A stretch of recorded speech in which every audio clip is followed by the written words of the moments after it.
So I'm Dot. I live in Lund. I study food technology and stuff. So I care about food and coffee. It turns out to be food and beverage part of it. I'm very happy to be here as part of this. It's a chance for me to taste as much coffee as I can. So, and this is very like, how to say, improvising session because I bring something to Frederick and he told me like, yeah, how about you instructing all of us how to make it? So I was like, okay, it's fine. So, all right, so let's say I will give some background of what is Vietnamese filter coffee first, and I will go on how to making them, and then I will also put some of my input of my knowledge studying here in Sweden into the talk. So I hope you may like it. So first, so this is Vietnamese filter coffee equipment, Vietnamese filter. So if you ever coming to Vietnam, it's like the thing is like you can say cafe, like which is coffee, and fin, which is half part of the filter. So cafe fin is basically you asking for coffee in every coffee shop in Vietnam. So I'm just pass this equipment around so that all of you can see. So I would say this equipment have 4 parts. The first one, is, yeah, you put over the cup that you see. And on the bottom you have some plot, some dots whatsoever. And then here is like the coffee container that you eventually brewing it. So if you happen, yeah, I think most of people here brew their own coffee. I would say this would be, my interpretation is the cross between French, French press, in terms of how is it column, how is it like fully column, and then you put a coffee here and you eventually making like immersing, but also is dripping, because here you have the hole, which you have the coffee over it, you pour over it, so it's the mix between immersion coffee and dripping coffee. So yeah, so that's a brief about it. So here is, yeah, you put coffee over here, you pour coffee and then wait for a bit, like blooming phase and all that. And then, yeah, the second phase of pouring as much water as you need. And then here's like pressing so that there's no more water retaining.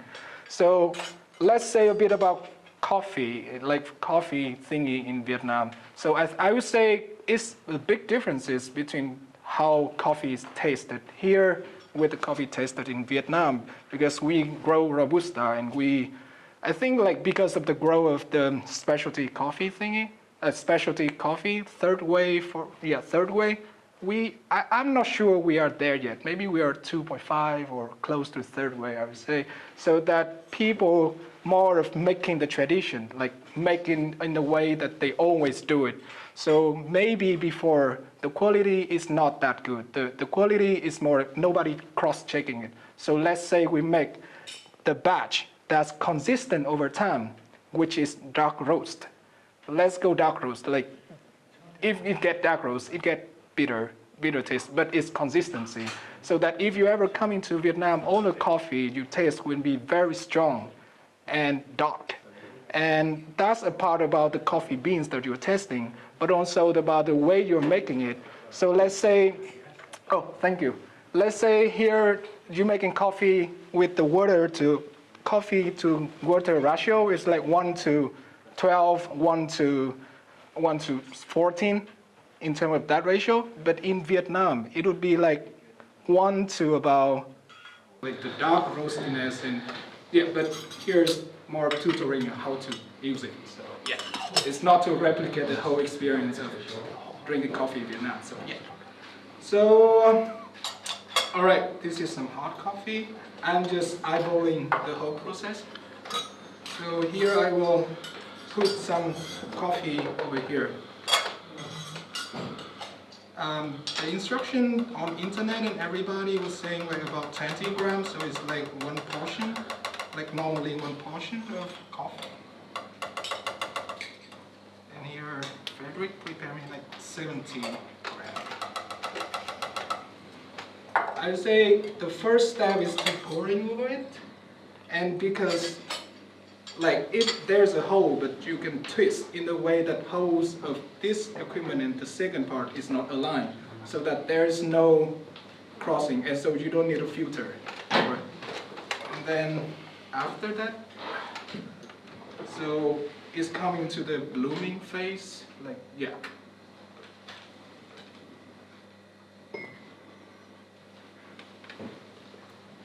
So it starts to be dripping a bit, but it's not that much because the hole is not aligning yet.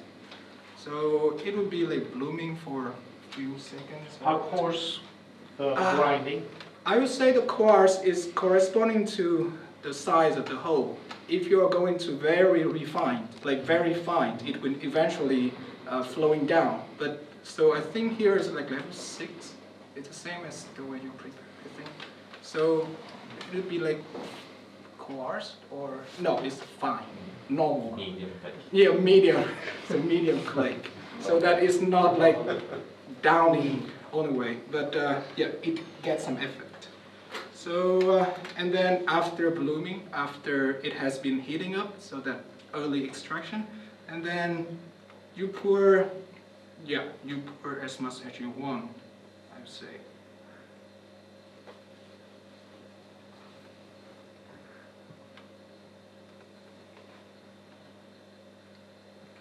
So the practice is in Vietnam is like, all right, we serve it. Like if you come into a coffee shop and you ask for it, they will serve you exactly this one.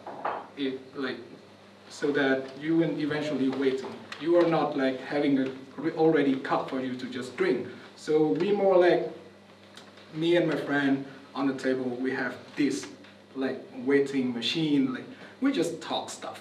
And then until everything is done, until it's drip, or you feel like let it drip faster, you just twist a bit. It's not that magic, it's like, it's just dripping over time. So this is very related to the way of we drinking coffee. It's not like ready made, not like brew bag system. It's more like it's dripping over time. So that's one of the reasons lots of people stay in the coffee for quite some time, because the coffee is not ready. But yeah, but also like yeah, but that's affiliated with our coffee culture in Vietnam as well. And I'm not here to say much about it. So to like give you all of the aspect of it, I will try to answer as much as I know during the course of this be dripping down. So yeah, question like whatever. When do you press? So the purpose of pressing. So if you're seeing here, is that the hole here is like it's not flat. So that if you're pressing, the water will always be coming up. So the purpose is pressing is like eventually you seeing that there is not much water, you try to press something already in the coffee bag in order to make it all done before removing this part, like removing this part from the cup. So in the end of the Yeah, drain. in the end, it's more of like draining, like press to drain, not to press in the way of AeroPress. Yeah. Is it so is it usually like with some sweetener, like some condensed Yeah. milk So mixed? yeah. So I would say here's very. So normally there are two kind of thing. It's either we call it black coffee, which is just this one, like just this. But here is very brown coffee because it's usually light like light fully roast. robusta. Yeah, or like very dark roast. Or it would be like brown coffee, which you will basically like the first layer is condensed milk, the first layer, and you will having this as the dripping over it. And because the mixing between yellow and black coffee, you return into brown coffee. So brown coffee is when you come, basically it's dark roast, either Robusta or Arabica, depending on who is selling it. But it will be prepared dark, and it will be black coffee. Plus condensed milk, it will be brown coffee.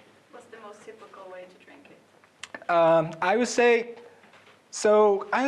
I can only say based on my personal experience is that let's say during high school time, emo phase will definitely go with black. But once you realize, oh, it's bitter, why am I drinking this? Then, then yeah. So when you try, like when you happen to meet also cooler people, but they're older, they drink brown coffee. So you're like, oh yeah, let's do some sweetener stuff. Yeah, I would say like that. So yeah, eventually it's become, oh, is there's some Do you liquid have inside. that tradition to add spirits, alcohol, Oh, coffee, or? so let's say, I think this liquor and another beverage, like liquor, is the whole realm that nobody wants to touch because it's already like you are too drunk to talk about it. But I think here is the aspect is more like experimenting. You want to mix everything, which I think in the past 5 or 10 years, people, they go to Western countries like me and they bringing some ideas, bringing back. And yeah, I think there are some people doing it. It's just not that, like we have 100 million people in one country. So there are some people, but they do not represent the rest. I would say like that. So it's condensed milk or black. Yeah, condensed milk and black. Is it ever used with like just milk, or is it usually with condensed Like we don't fresh milk? we don't drink with fresh milk because like fresh milk is not that sweet. Because most condensed milk is very sweet, like super sweet. So yeah, that's the concept of it. So we have this as the, how to say, the, yeah, I will show you how to. Eventually all the liquid is draining out, so I'm just pressing. Oh, there's some leaching, but eventually, if you are not, all right, let's say I need to drink coffee then. So I need to put this. So I just put it here so that it's not dripping out anymore. But when I'm done cleansing everything, the cap will be like put on top. So here's like the cup of coffee out of like 20 grams. So returning to the ratio, as I said earlier, is way straightforward. The reason why you drink coffee is to be awake. There's no taste whatsoever. I come here for something else. Yeah, so yeah. But I would say that recently I noticed there are people who are also into specialty coffee and who talk more about taste, talk more about, yeah, there are some language putting around. So yes, that was, if you have any question regarding to this, feel free. What do you prefer? And what coffee do you prefer yourself? I was, are you asking in a way of making it or the way of, I would always go with something convenient, which I found myself is AeroPress is my, like easy to, yeah, it's quite easy to do and take a short time. Did you do a lot of Vietnamese before?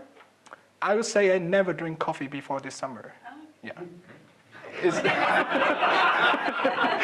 It's like, I think, so it's more of, I coming here from like 2020, so it's exact time for COVID. So mostly stay indoor and stuff.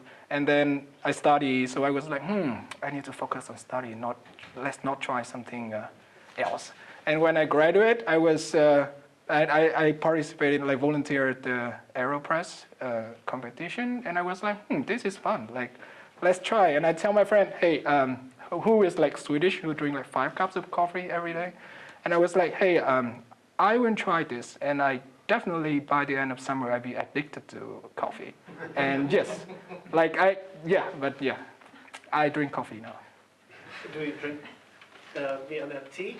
Is it more popular tea or coffee? I think it, like, so tea is more of tea is more accessible. But coffee is more like, all right, let's go to shop. But let's say tea is where you go to semi-shop. It's not a shop, but it's the counter that's selling some tea. like we don't have like tea culture as like Japan, but in terms of practicing of like Zen meditation, all that. No, we are just drinking tea to stay awake. Yeah, so that was it. If you have any question or what's